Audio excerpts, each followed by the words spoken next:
Hey there, chatters. I'm Nat. And I'm Kat, and welcome to the Crime Chat. I'm your forensic femme fatale. Natalie is your true crime addict connoisseur. We're just two normal girls obsessed with dark crimes, evil minds, and occasionally the unknown. And here's your disclaimer, chatters. Today's following holiday edition of the Crime Chat will contain adult content and descriptions of violent scenarios, I'm assuming, today. So your listener discretion is advised. Put those jingle bells in the background.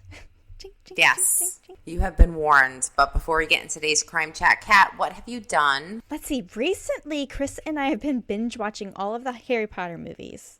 More than the last one. We're like, what kind of like Christmas movie, do we want to watch that's not like a... Crazy that's a Christmas movie. Well, I was thinking about this. So when it first came out, I want to say that, my kids were little. They're super little. Like Harry Potter's like 20 years old, right? I think it came out with its 20-year reunion, and the actors who played like Dumbledore's passed away, Hagrid's passed away. There's been a few of them that are no longer around, but they did this big reunion kind of television special.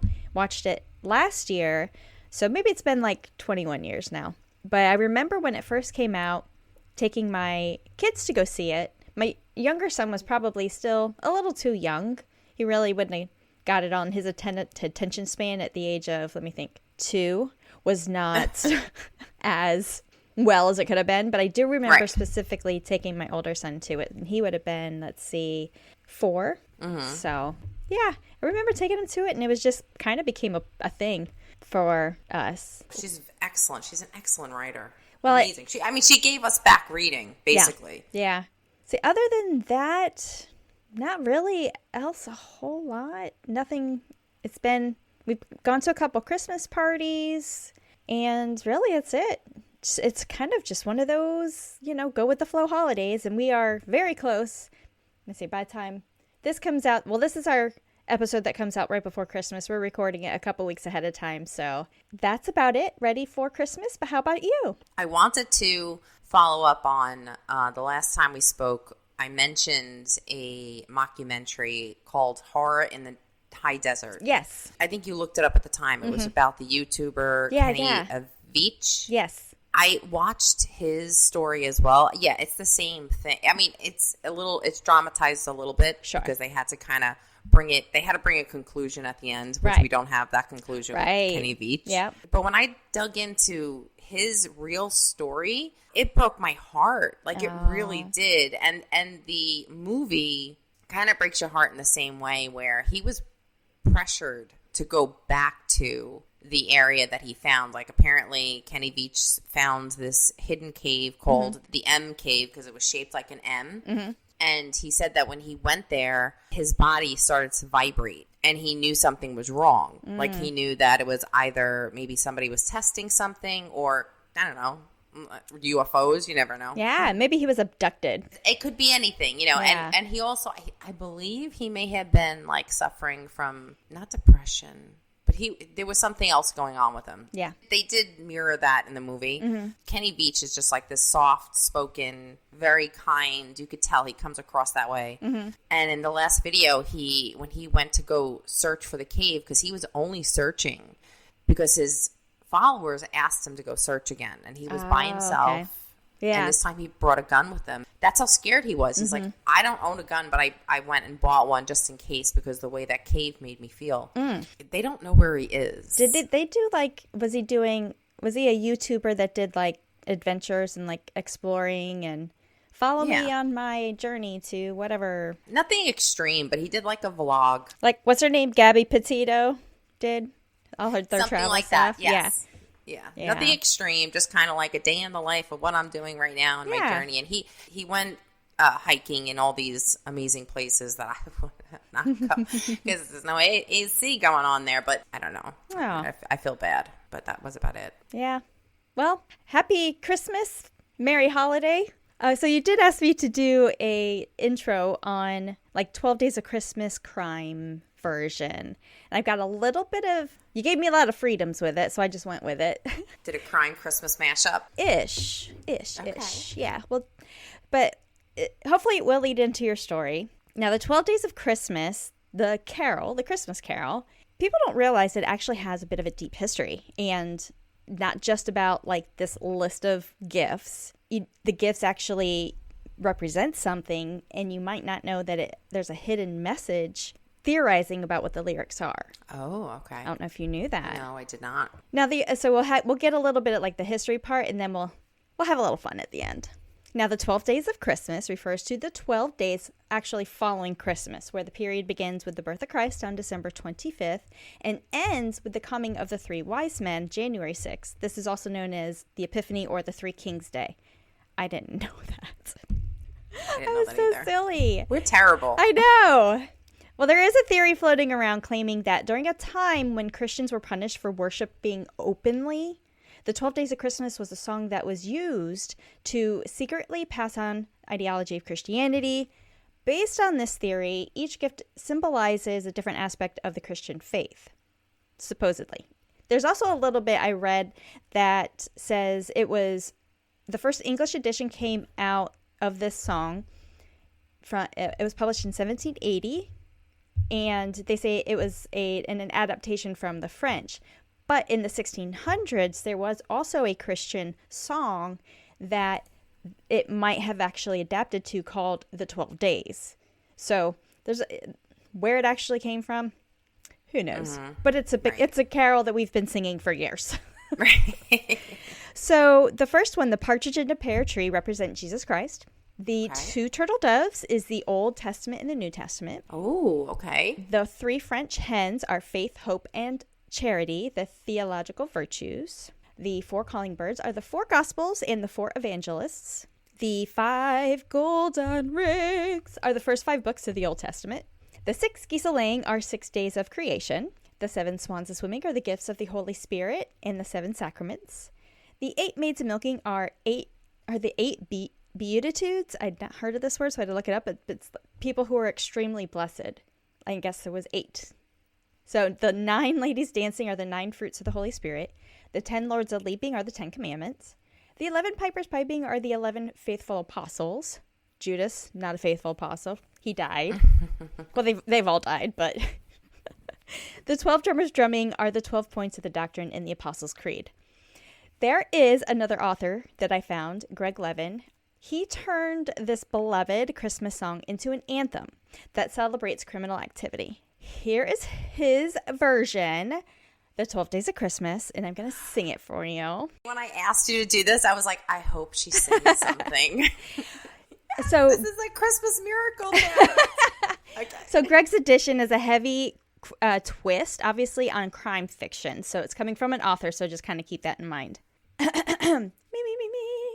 12 cases closing, 11 PIs peeping, 10 gangs uniting, 9 narrators lying, 8 perps escaping, 7 villains killing, 6 this one's tongue twister. 6 snitches That is the tongue twister. 6 snitches snitching, 5 anti-heroes, 4 red herrings, 3 dead bodies, 2 alibis, and an hour every day just to read. I love it. Is that cute? That's awesome. So I did find another article from the UK's Crime and Investigation website. I found a parody about this famous carol, outlining 12 true crime stories in which they bring no partridge in a pear tree, just the 12 crimes of Christmas. Okay. And I'll sing this too. Just the first part. You totally outdid yourself here. I did not expect all this. On the first day of Christmas, my true crime sent to me a stolen nativity baby. Christmas 2021 saw a truly shocking crime that rocked the Lancashire city of Preston, which is in like the west coast of Great Britain, like central Great Britain on the west coast. Truly callous thieves broke into Preston's famous flag market and vandalized the nativity scene. The Christmas-hating criminals didn't stop there. They stole the statue of the little Jesus Christ, but baby Jesus was soon found after and safely returned to his manger. On the second day of Christmas, my true crime sent to me a Santa Claus bank robbery. Meet the Santa who put the con in SantaCon.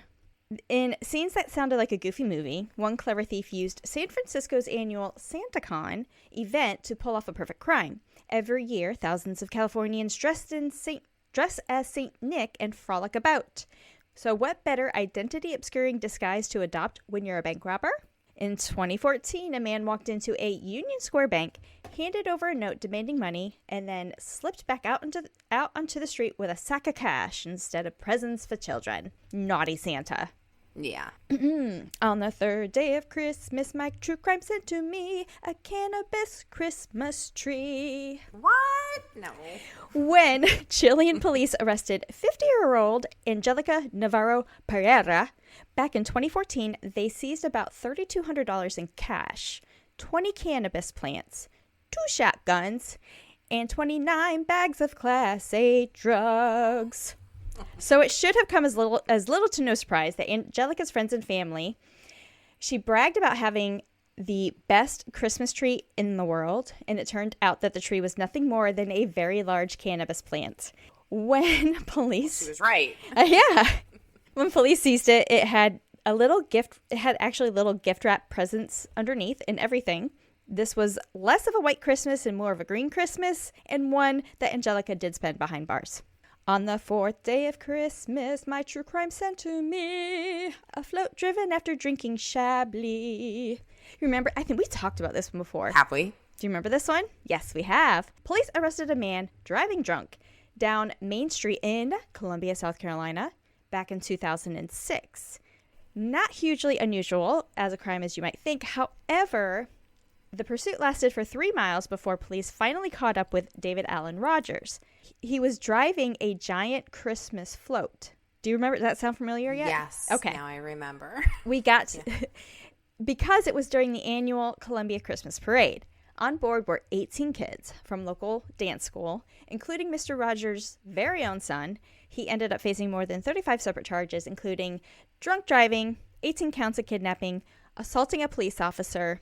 Not really in the Christmas spirit. It's so funny how you just went down that list because it sounded like another version of 12 Days of Christmas Tree.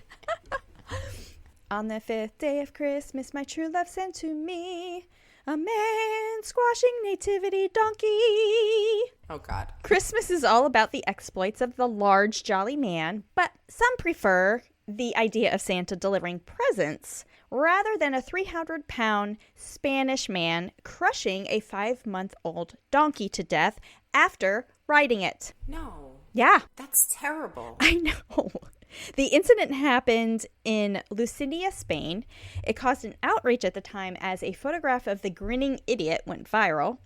Animal rights groups were understandably outraged on learning that the young donkey, which was too small to be ridden, actually had died of its injuries. It was crushed to death. The authorities became involved, but the case was dropped for lack of evidence, despite the millions of people seeing this viral image online. Like, it's literally, it's right there. So, but it was in Spain. They dropped charges. Terrible. On the 6th day of Christmas, my true crime sent to me a Santa burglar struck in a chimney. Do you remember this one? We talked about this one before, too. I do. Yeah. It makes sense to enter the chimney if you're planning to rob a house while you're disguised as Santa, right? Makes sense.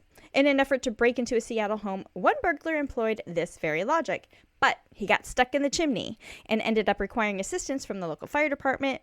The ill-fated criminal claimed that he was only attempting to get his rucksack that fell into the chimney. Cops didn't buy it. He was given a 17-month prison sentence.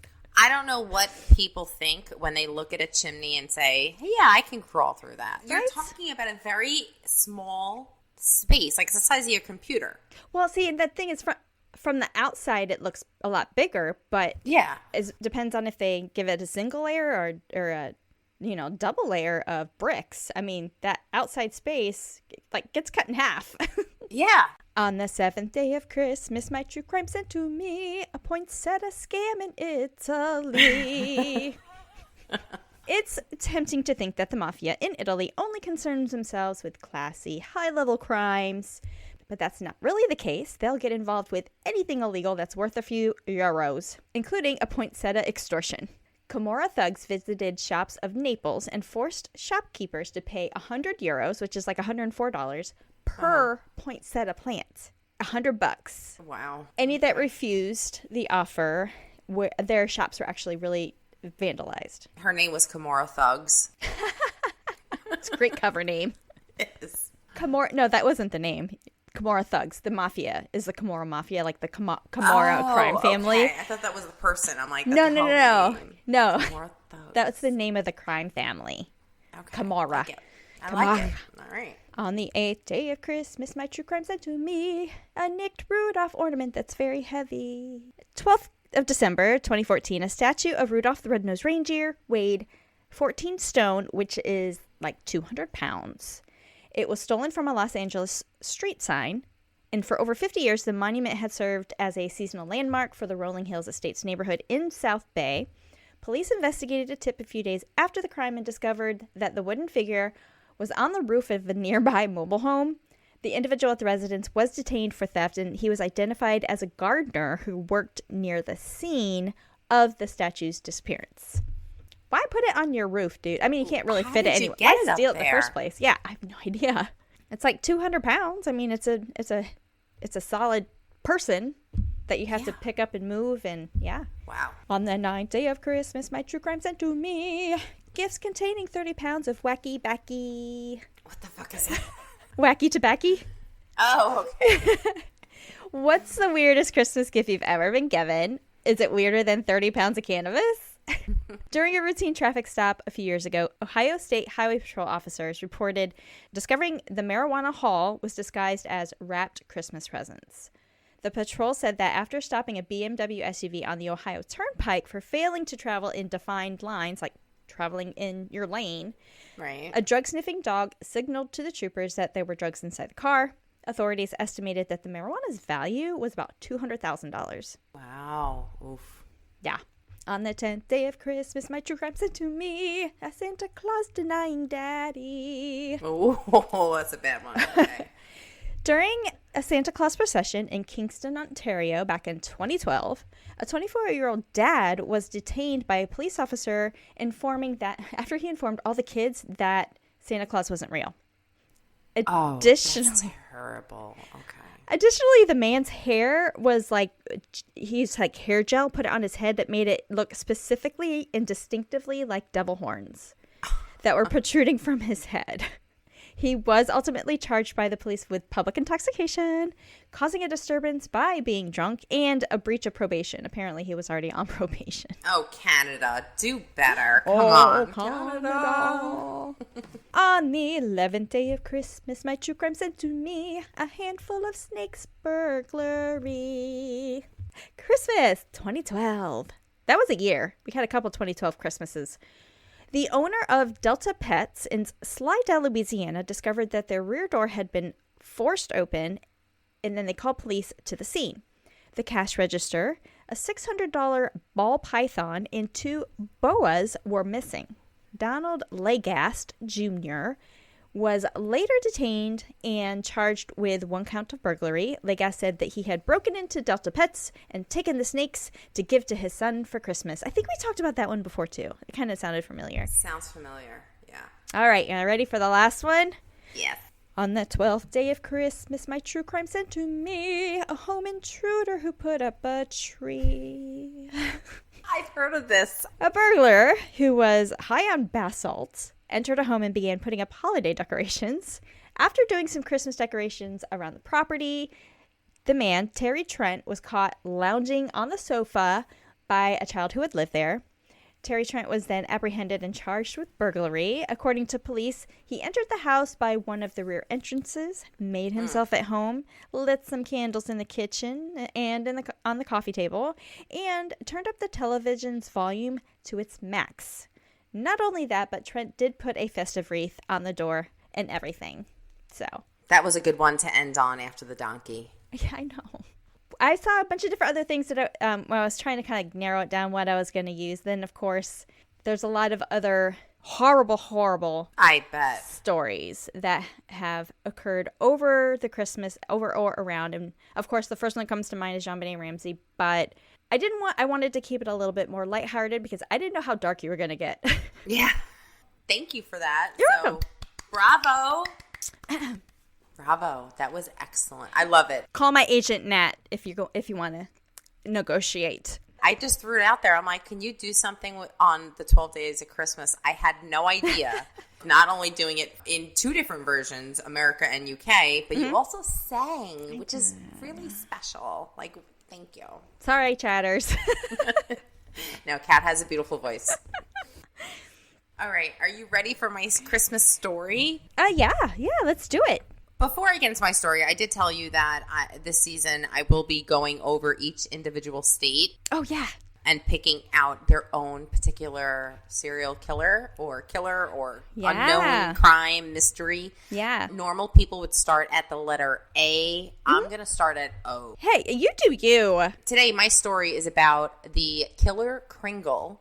Have you ever heard of the killer Kringle? No, but I'm guessing it's a Kris Kringle who kills. The connection to Christmas is there, but it really is a dark crime, but we'll get there. Okay, so this is the story of the murder of Ashley Pond and Miranda Ganis. Never heard of them? No. Okay. Oregon City is a small, tight-knit community, the kind of place where neighbors wave to one another and the children play freely in the streets. I love that. That's the neighborhood that I grew up in. Yeah. But in 2002, the town would become the center of the most chilling true crime cases in American history.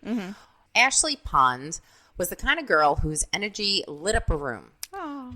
Born on March 1st, 1989, she was a lively and spirited child who poured her heart into everything she did. She loved to dance. She loved to dream. She loved to laugh. Ashley grew up in Oregon City, where she attended Gardner Middle High School. At school, she was known as a bright and friendly student who loved spending time with her friends and being a part of her dance team. Like, she was obsessed with dance. Okay. Though she occasionally struggled academically, she had an artistic mind and had a drive that pushed her to excel in different activities that she was passionate about, especially dancing. But she was one of those kids that would be home in the living room with the TV on with, like, I don't know, what's that show back then that we used to watch, like, The Stars. What was that show? Not the Dancing with the Stars. Not Dancing with the Stars. There was another one. There was another show that was on every, like, once a week. Kids Incorporated? You know what's coming to mind right now for some reason? I have, like, this. The minute I said that, what entered my mind was the aerobics. Like the competition, which is could only happen in the 80s. Well, I mean, in the 80s, I mean, there was 80s, 90s, there was Kids Incorporated. There was, that's right.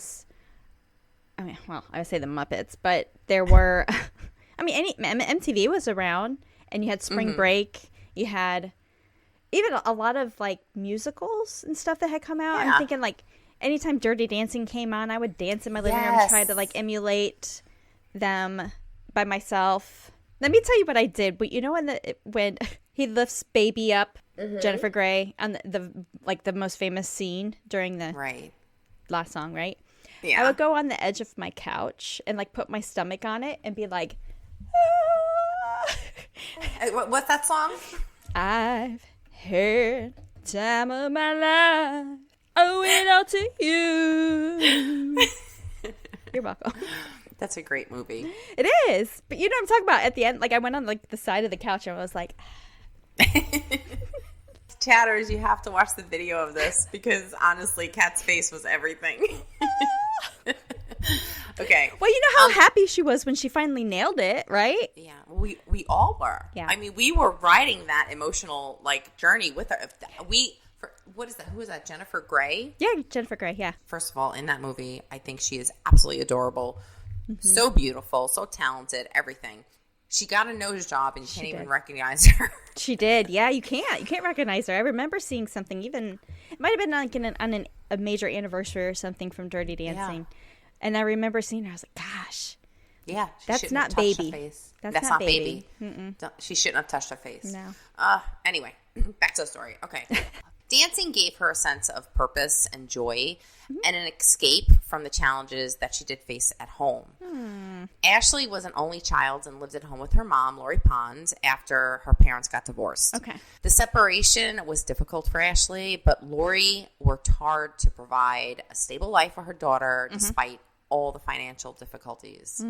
Ashley was also faced with some heartbreaking struggles in 2001. She reported being sexually abused by her stepfather. Yeah. The allegations led to a court case, but the emotional toll on Ashley was enormous. I can imagine. Yes. Yep. It's life altering, and there might have been some sort of like genetic predisposition to certain behaviors, but when you have a traumatizing event, that only amplifies it. Yes. You know what I'm saying? Yeah, and sexual abuse is just the lowest of the low. Yes. She struggled with trust, and she also felt unheard by the adults in her life, which is two things that, that happens. Yeah. Her friends described her as funny, bubbly, always was there to lift someone's spirits. Mm-hmm. Outside of school, Ashley spent hours practicing dance routines. Mm-hmm. She filled her weekends with laughter. She had, like sleepovers, watching movies. Regardless of her hardships, this kid, she was able to find joy in any little thing that she did. Mm-hmm. She sounds like a sweet kid. Yeah. Now, despite the challenges, Ashley showed remarkable resilience. She poured her emotions into dancing and into her friendships, often leaning on her best friend, Miranda Ganis. Mm-hmm. Now, Miranda was the kind of girl everyone wanted to be friends with. She was born on November 18, 1988 in Oregon City. Miranda grew up in a tight-knit family. She lived with her mother, Michelle, and her younger siblings. Mm-hmm. Michelle worked tirelessly to provide for her children. Mm-hmm. Miranda was the oldest kid, and she often took on the role of like the caretaker for the younger kids. Sure. She was also fiercely protective of her family. Mm-hmm. Like she was that friend. Yeah. Now, Miranda also attended Gardner Middle School. She was known for her bright personality and sharp wit. Ashley Pond and Miranda Ganis met in the 4th grade and quickly became inseparable. Miranda was the practical, steady one, and Ashley brought this carefree, bubbly attitude. Mm-hmm. They were perfect together. Mm-hmm. They were also each other's support system. When Ashley faced difficulties at home, Miranda was there to help her. When Miranda needed a cheerleader, Ashley was always there by her side. Their bond was unshakable. Mm. On January 9th, 2002 began like any other day. Ashley Pond left her apartment complex for school, with a smile on her face and dreams in her heart. But by the end of the day, those dreams would be extinguished. Ashley never got on her bus. The disappearance sent shockwaves through Oregon City. Search parties scoured the area, and the community came together to support Ashley's family. But the days turned into weeks, and then hope started to dwindle. No one felt Ashley's absence more deeply than Miranda. Yeah. Ashley and Miranda were best friends. Her partner in crime. Sound familiar? Mm-hmm. Oh, you better go. If you go missing, I will look for you. Oh, I'll leave I will clues. Not rest. I will leave clues. You know me. I'm sloppy. I will Scratches, hair, drops of wine. Is that blood spatter? No, that's just wine. We're on the right trail. The two had been inseparable since 4th grade. Miranda told reporters, "She was my sister, really. I kept thinking, she'll come back. She has to come back." But the days turned into weeks. Miranda grew more anxious. She began expressing fears to her mother and friends that she felt unsafe. She knew Ashley wouldn't run away. Yeah. Not without telling her. Something was wrong, and Miranda knew it, and she could feel it. Mm-hmm. I was going to say, especially for like that age, in that time frame, runaways were pretty common for that. And that, I think it was more prevalent in like the 70s and 80s where, give them 3 days. If they don't come back in 3 days, let us know. And that actually just reminds me, I was watching, the other thing that I was watching, I've been binge watching Very Scary People, the TV show from HLN. Is it about us? Yes. But it's hosted by Donnie Wahlberg. Ooh, I love him. Yeah. There was one, what was he talking about? I think he was talking about John Wayne Gacy. Mm-hmm. Not Donnie Wahlberg, but the story was about John Wayne Gacy and how, these young boys started disappearing and the police would be like, oh, they're probably just run away. And at the time, too, police were overwhelmed by certain things. So if it was something that they could minimize into what it possibly could be, and then, of course, the boys that did go missing ended up being found in the basement or other places. Anyway, that just reminded me of that. But yeah. Honestly, I don't think a cop was alive that truly thought that it could get to that level. Sure. That somebody could do that. Yeah. You could be the most seasoned cop. And where is Gacy? Gacy was in he was in Illinois? The Northwest somewhere. Yeah, up in the Midwest, Northwest. He wasn't in technically a rural area, so he was in a high traffic area. Even those seasoned police officers, I don't think ever really truly faced somebody like that. Like that was, I think, a change for the world, the globe. Yeah. They've done a lot of, so the first season is a lot of famous cases. It's like BTK, the Night Stalker, Zodiac Killer. And I'm on season 2, and I just finished Dr. Death. And, so it's just really good. It's good. It's worth the watch. I'll check it out. Some of it is very dramatized, but they do, like, some of the people who are interviewing as the experts are just, they're using words, like, they're journalists, right? So they're using these big fancy words, but it's very, there's a lot of good information, I think, in it. And yeah, that's what I've been falling asleep to, is very scary people. It makes me go to sleep. Scary to who? It's not scary to us. No. Okay. 2 months after Ashley's disappearance, Oregon City was shaken yet again. Miranda failed to show up at school. I was thinking that they went missing or killed at the same time. It was... Wow. Okay. Yeah. Like her best friend, she vanished without a trace, leaving her family and the entire community reeling. The disappearances of 2 young girls, best friends, stunned the town. They were fearing it was definitely somebody in the community. It was definitely somebody that they ran into or that they knew. Right. Like, it was obvious. Right. Or befriended them or... Right. Yeah. The coincidence was there. That's not a coincidence. Right. There are no coincidences. But Now. Anyway. The Oregon City Police Department launched a full-scale investigation. Detectives combed through the girls' lives, searching for any connection that would lead them to their whereabouts. Friends, families, and neighbors were interviewed. The woods surrounding the apartment complex were thoroughly searched. The police were on top of it. Honestly, in this case, they didn't do anything wrong. Like, they were following they were doing what they could protocol and trying, yeah. Among those that were questioned was Ward Weaver III, a neighbor who lived in the same complex as Ashley and Miranda. Of course. The community stated that Weaver was a helpful neighbor and a single father raising his children. But beneath that friendly exterior was a man with a violent past. One of Ashley's classmates told police that Ashley began expressing fears about her safety. Really? In school. Yeah. Wow. She confided in friends that she felt uneasy about certain people in her life. One of those people was Ward Weaver III. Not only was he a neighbor, but he was the father of one of her friends in school. Okay.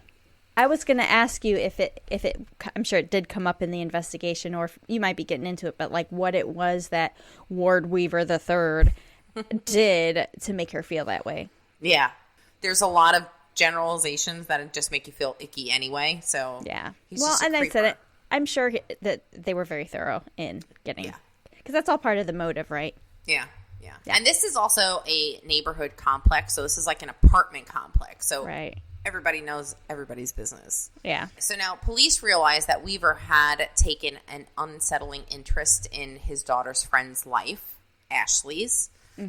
Ward Weaver III was born on March 6, 1963, into a family plagued by violence and dysfunction. His father, Ward Weaver Jr., was convicted of murder. Oh. He was serving a life sentence for a brutal killing of a young couple in 1981. He buried this couple in his backyard. That's where they found the remains. Note to self, Ward Weaver. Yeah. Oh, yeah. Okay. Yeah. Future crime chat. Yeah. Weaver's childhood was chaotic. Abused by his father, and after his father's imprisonment, was left with a gaping void in his life. His mother was unable to cope with the dysfunction, and then eventually neglected her children. So, As a teenager, Weaver was prone to violent outbursts and had a reputation for manipulating those around him. Teachers described him as a troubled but intelligent student who often clashed with authority. Where are you, John Douglas? Because this seems like a profile. Weaver dropped out of high school and began a series of odd jobs, moving frequently. He struggled to maintain stable relationships. Oh, my God. We are building a profile right now. Yes. His early romantic partnerships were marked with control and abuse. He had a reputation for being troubled and unpredictable. Weaver was arrested multiple times for charges including assault and domestic violence. In one particular chilling case, he was accused of attempting to rape a coworker in California. But the case fell apart due to a lack of evidence, which drives me crazy. Yeah. Drives me crazy. So at the time, this was 2002, right? Yeah. So, and he was born in 63, so he's almost 40. Yeah. Right. But we should know better. Like, we should. Well, no, yeah. He already has a troubled past. Right. And if anybody did some research on his background, his father is convicted, doing life in prison for double murder, buried bodies in the backyard. Despite all these warning signs, Weaver managed to avoid significant jail time. So he did some jail time for his robberies, some for domestic violence, for assault, here and there. Yeah. To the residents of Oregon City, Ward Weaver appeared to be somewhat eccentric, but ultimately harmless. I think we all know somebody like that. Yeah, basically all of them. They're all like that. I think, they're not all like that, because, like, if you run into the Night Stalker, what's his name? Ramirez. Richard Ramirez, yeah. He's eccentric, but I can't see, like, somebody thinking that he's harmless. Well, here you go, Ed Kemper. Oh, my God, he's not harmless. Well, no, I'm just saying, like, people thought that he was, if you remember, he went to the jury room, the bar that was across the street from the police department and the courthouse. And he would go there and befriend all these police officers because, I don't know if you remember, he was too tall to become a police officer. Right. So it was something that he was always interested in. But he was able to build rapport with the people who, in turn, investigated him. Did that case, and it's so crazy. His case, is probably one of the. I know everybody knows what kind of monster he is. He is a monster. Yeah. But to underestimate his intelligence is absolutely crazy. Well, see, the thing is people thought that he was just this big dumb guy, but he was smart in how he played dumb to either get information from the police to see what they know so far, or to be able to get these co-eds to trust him. Yeah. Down to having the college sticker on his car. No, he was. That's smart. That's a scary man right there. Yeah. Yep. So now Weaver, he lived in a modest house in this complex, the same complex that Ashley and Miranda lived in. He lived with his daughter Mallory and his son Francis. His daughter Mallory was 12, the same age as Ashley and Miranda, and his son was a little bit older. He was 19. Okay. Weaver often hosted neighborhood events at his home with kids. Oh, okay. So that's how he had access to children. Sure. Well, done intentionally, right? He would promote Mallory to have sleepovers and all this stuff. So he kind of got to know Ashley and Miranda. Neighbors stated he was always around, always willing to help. Sure, he was a little rough around the edges, but I never thought he was dangerous. However, Weaver's behavior during the investigation raised eyebrows. He openly discussed the possibility of the bodies being buried in a backyard, even joking about it, Kat. So not talking about his father, but just something that he had done? No, not necessarily saying he did it, but just saying like, oh my God, they're probably going to be found in somebody's backyard. Oh, I see. Okay. Yeah. Now, with no concrete evidence, with this just being kind of like said in as a jest, like police had no choice but to focus elsewhere. They couldn't really do anything because there was no evidence to do anything here. Yeah. The community was on edge, and they heard what he was saying, and rumors started to swirl. Suspicions started to grow, but nobody could do anything. They would report it. They would talk to the police like, we're starting to get this really weird, icky feel about this guy, but the police are like, listen, we can't even get a search warrant at this point. He's done nothing wrong yet. We don't have evidence. Right. This would all change because the case took a dramatic turn when Weaver's own son, Francis, came forward.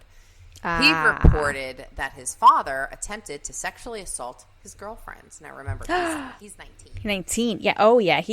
He's going to get protective. Yeah.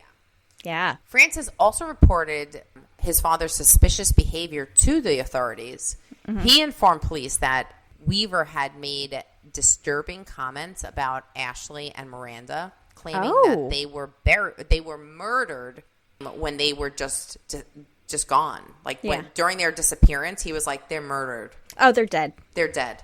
Yeah. So he found that really like weird. Like he's like, "No, everybody's looking for them. They may have run away, but you're claiming that they're dead already."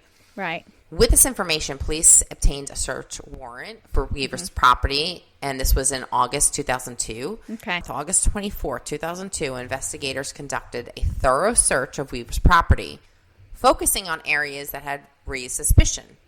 One area of particular interest was a new concrete slab in the backyard. The slab, Weaver claimed, was a part of a project he was putting in a hot tub. Oh. However, neighbors and friends reported that the slab had been poured shortly after Ashley's disappearance. And this made investigators say, like, wait a minute. Like, wasn't he in an apartment complex? Yes, but they have like a little backyard. That was another thing that I searched because they don't have the same permits that we would. Like, I would have to get a permit. But this is a condo complex. This is like a townhome complex where you have your own backyard, so you're able to kind of do what you want to do. So now, using ground penetrating radar, GPR, police began scanning the concrete slab. The GPR revealed an anomaly beneath the surface consistent of the presence of something that was buried. Yes. Police moved forward and dug up the slab and made a horrifying discovery beneath the concrete. They found the remains of Ashley Pond. Aww. Police also found Miranda. She was in a storage shed in the property in the backyard, and her body, they said, now I didn't put the details here, but her body was like folded up and hidden. Well, so this happened in January. Winter. Right. But Oregon, as it gets warm. Cold. It's cold. I know, but it'll get warmer. You'll still have decomposition. Maybe he was putting in like a, I don't know, fountain by his hot tub. Maybe well, not the underground. I'm thinking of the Miranda in the shed. I would think that if he had the time to pour concrete for Ashley, because she went missing in March, so I'm thinking this was like he was in the deep swing of winter.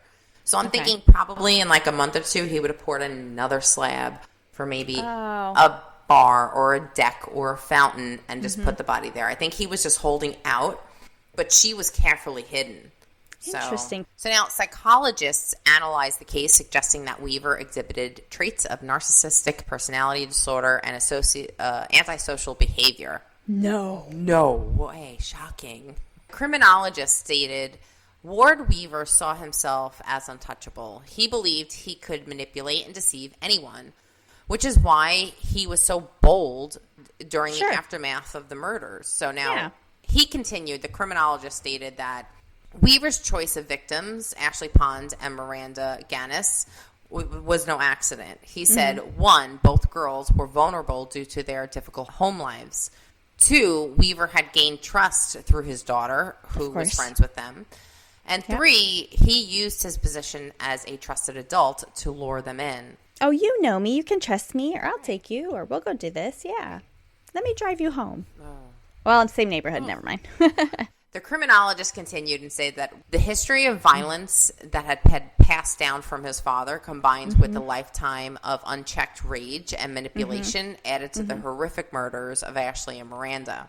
To Weaver, these murders were about power. He reveled in the control he exerted over the girls and the community, even after their disappearances. There was during an interview with a reporter, he is standing on the slab of concrete, knowing well that she's beneath. And he is calm brashness as a cucumber. Cucumber? No. Calm as a cucumber. Cucumber. Now, to avoid the death penalty, Weaver pleaded guilty and was sentenced to life in prison without the possibility of parole. The story of Ashley and Miranda is one of those, it's just heartbreaking. It's a chilling reminder of the dangers that hide in plain sight. Their disappearances shattered a community during a time of the year associated with joy and togetherness. In Oregon City, the holiday season will never be the same. The festive lights now serve as a bittersweet reminder of the two vibrant young girls whose lives were stolen way too soon. But after the tragedy, the community came together. United in grief and determination to honor Ashley and Miranda's memory, every year they set up a candlelight vigil alongside all the Christmas lights. Oh, okay. So their spirits live on in the hearts of those who loved them, which I think is absolutely beautiful. Aww. For Oregon City, the holidays are no longer just a time for giving, but also a time to remember two best friends that loved, laughed together in life and now in the great beyond. Rest in peace, Ashley Pond and Miranda Gannis. Best friends forever, forever together, and forever loved. BFF. Merry Christmas, cat. Merry Christmas. Meow. I want to go back to the cannabis tree. I know. That's my story. It's my Christmas story. Oh my gosh. I know. Great. That's fantastic. Merry Christmas. Merry Christmas. I know. I should have been more unique and more like because you sang this year, but that's a Christmas miracle in itself. So it's a Christmas miracle. It really is. Oh, these poor babies. I mean, it's horrible. I know. It is horrible. It's just senseless. Yeah. Oh my God. And they were so young. Yeah. But it's nice that they were, 12, 14 at the time? 12. They were 12. Yeah. Now, Miranda was 12. I think Ashley was older. So she was either 12, 13 or turning 13. But it's nice that the community has kind of carved out this memorial for them. Yeah. That really touched my heart. What happened to Francis Weaver after he was like, yeah, my dad's a little suspicious? Maybe he's still in the complex. I don't know. I know nothing about it after that. He lived at home. He did. I'm assuming. At 19, yeah. At 19, which is okay. But, like, if he lived at home, he's like, hey, my dad's acting, like, super weird. Mm-hmm. He's made some really creepy comments. And now, all of a sudden, like, your dad is a convicted murderer. Your grandfather's a convicted murderer. Yeah. Are you breaking this family curse? Are you like what? Oh yeah. Well, like, where are you? Yeah. Where are you, Francis Weaver? I don't know, because honestly, what's alarming about this whole Francis connection here is that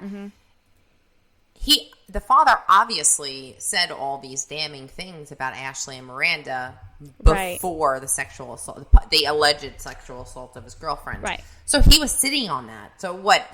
Him hitting on your girlfriend or in some gross way, that was the straw that broke the camel's back, not the fact that he was talking about two girls that were murdered. Like, so what? Francis Weaver was sentenced Friday morning to life in prison for killing his girlfriend of a Grants Pass man in Oregon, 2014.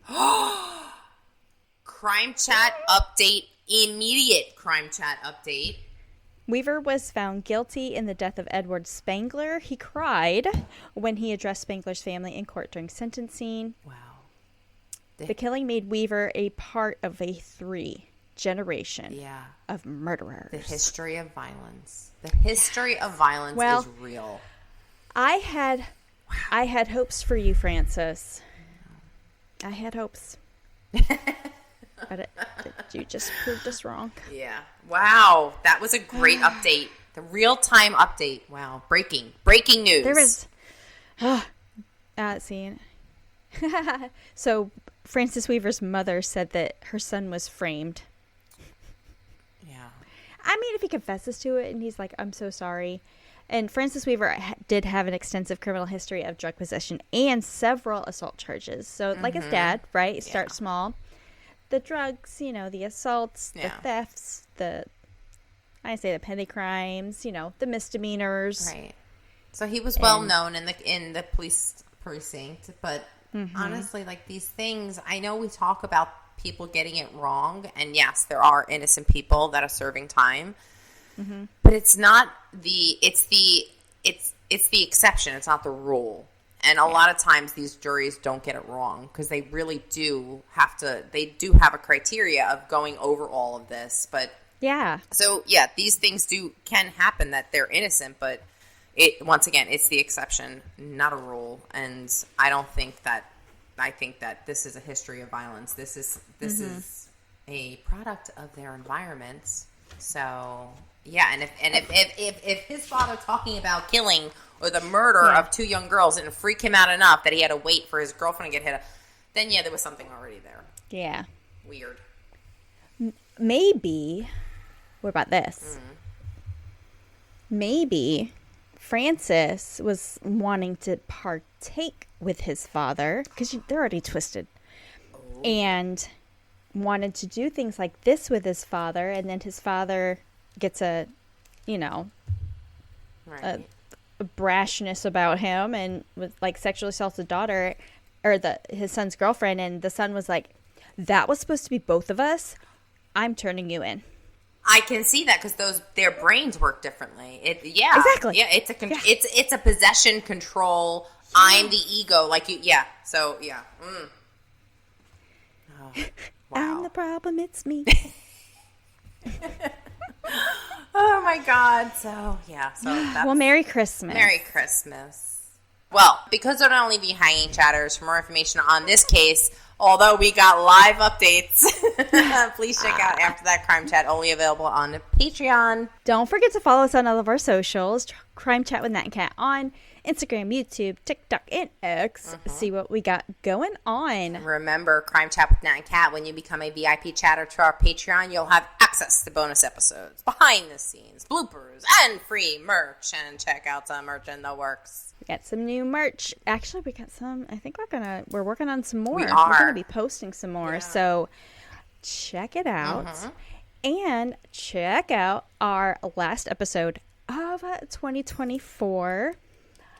It's my episode, and I'm torn between 2. I had one that was already scheduled. Like, that was the one I was going to do. Right. And then I was like, it's going to be New Year's. Yeah.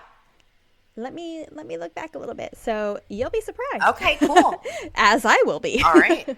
Well, you don't want to miss it. We'll see you at the next Crime Chat. Bye. Bye. Merry Christmas.